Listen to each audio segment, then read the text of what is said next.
once because notes are very helpful. If you read the notes, there is no need of studying extra because notes are more than enough.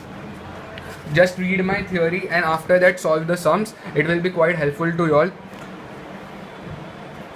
Similarly, on the same basis, question number 42 is there. It includes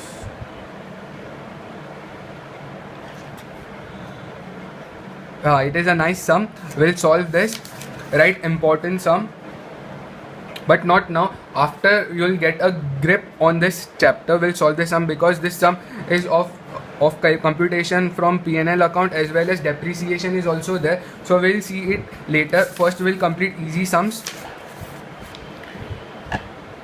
Easy sums like question number 43.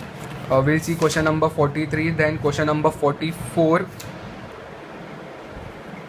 We'll see.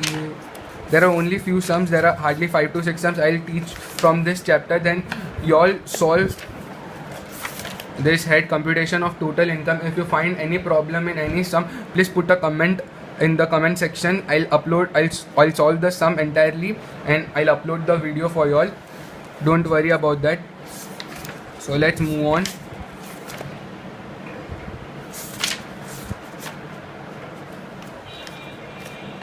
Question number 43. Mr. Shivam, a retail trader of Cochin, gives the following trading and P&L account for the year ended 31st March 2016. Trading account is given, GP is given to you all. In GP, they have given some income which is not related to the business, like income from UTI. Income from UTI is disallowed business income. Are you getting it? So write there disallowed business income and subtract it. We have salaries, rent, interest on loan, depreciation, printing and stationery, postage and telegram, to loss on sales of share, the other general expenses and net profit. Finally, we have the net profit. Before starting the sum, before seeing into the P&L account, we should read the adjustment. In the previous sum, there were hardly few adjustments. That's why I started off. But the usual way to start a sum is first read the entire question and start the sum with the adjustment. Any sum, whether you do accounts, costing, FM, anything you do, first read the entire question and start the sum with the adjustments. Adjustment means additional information. Additional information. It was found that some stock were omitted to be included in both the opening and closing stock, the value of which were opening stock 9,000 and closing stock 18,000. I'll show you the effect of this, but let us read first. Salary includes rupees 10,000 paid to his brother, which is unreasonable to the extent of rupees 2,000. 2,000. Okay, I'll tell you about this also. We have studied about this in my theories. The whole amount of printing and stationery was paid in cash by the way of one-time payment. This will be the part of under section 40 subsection 2, I guess. Let me check it once for you all. It is 40 subsection 2 only, I guess.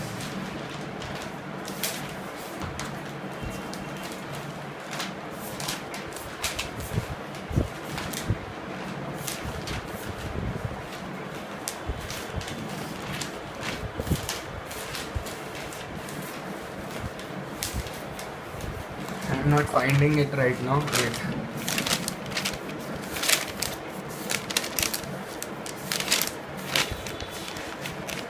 I've taught you all that. Where it is gone? See. Rule 6. Rule 6 DD. Where it has gone?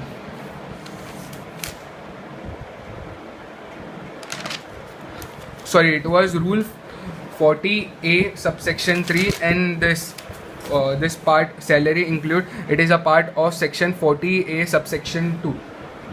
Market value, up to market value only will be allowed. Okay, then the depreciation provided in the P&L account amounting rupees 1,05,000 was based on the following information. The written down value of plant and machinery is 4,20,000. As on 1/4/2015, a new plant falling under the same block of depreciation was brought on 1/7/2015 for rupees 70,000. Two old plants were sold on 1/10/2015 for rupees 50,000.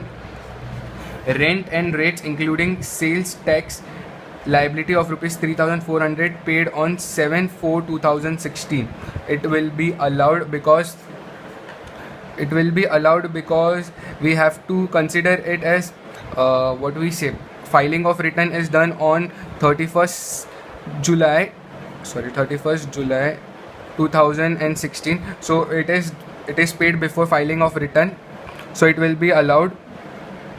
Rent rates and taxes including, okay, this is done. Other general expenses including rupees 2000 paid as donation to public charitable trust. So public charitable trust comes under section 80G, limited 50. I hope you all remember limited 50 and all. So let's start with the adjustment.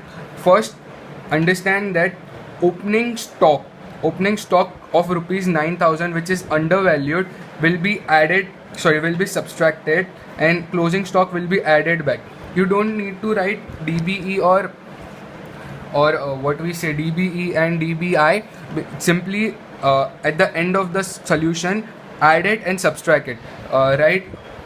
Just simply write less undervaluation of opening stock 9000, add over undervaluation of closing stock 18000. That's it.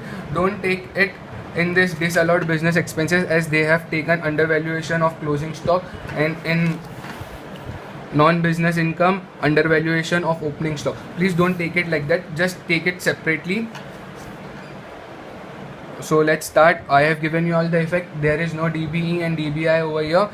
Salary includes rupees 10,000 paid to the brother, which is unreasonable to the extent of rupees 2,000. So rupees 2,000, that will become DBE and it will be added back. So in salary is done. From salary we have to take it over here, and salary is done because 2,000 salary paid to the brother unreasonable, section 40A subsection 2, 2,000. Okay, it is done. A second adjustment is done. First adjustment is also done.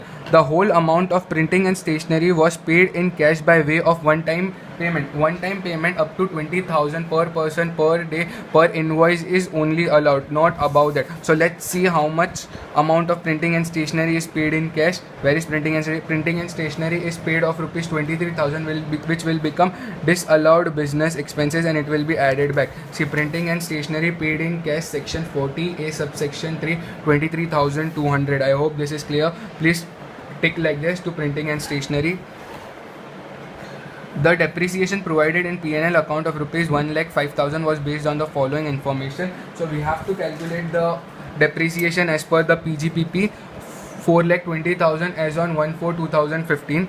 A new plant falling under the same block of depreciation was bought on 1/7/2015 for rupees 70,000, which means it is used for more than 180 days. Then it will be considered as the amount. The percentage of depreciation on plant is 15%, so entire 15% depreciation will be allowed.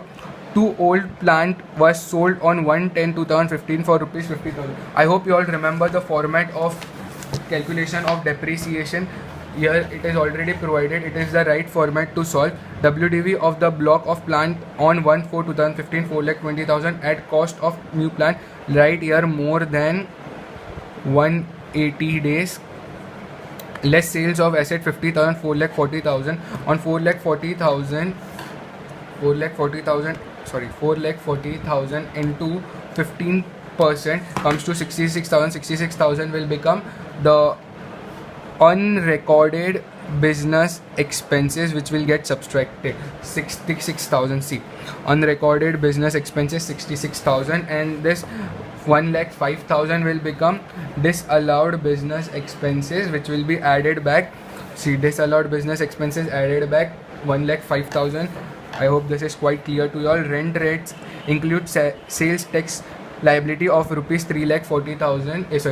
Not 3,40,000, 3,400 paid on 7/4/2006. It is also allowed. Okay. Other general expenses include rupees 2,000 paid as donation to public charitable trust. Public charitable trust. I told you, if any donation is made to any public charitable trust under section or any donation is made under section 80G from chapter 6A, then that will become disallowed business expenses, since it is not covered under section 30 to 37. So it will not be allowed. Okay. So donation to the public charitable trust 2,000 will become disallowed business expenses. Quite clear. Now let's check out the P&L account.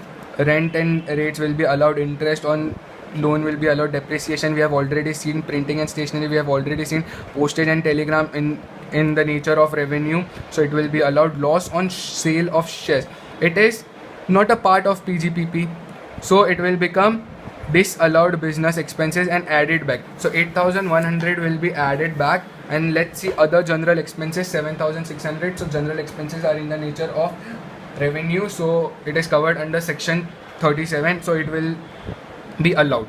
Okay, now let's see the income column. In income column, income from UTI will become disallowed business income, it will be subtracted.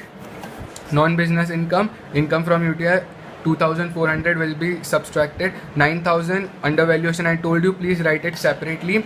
Just remember, just keep it in your mind, if undervaluation is there of opening stock, so it will be less. If over undervaluation of closing stock is there, it will be added back. It's very simple.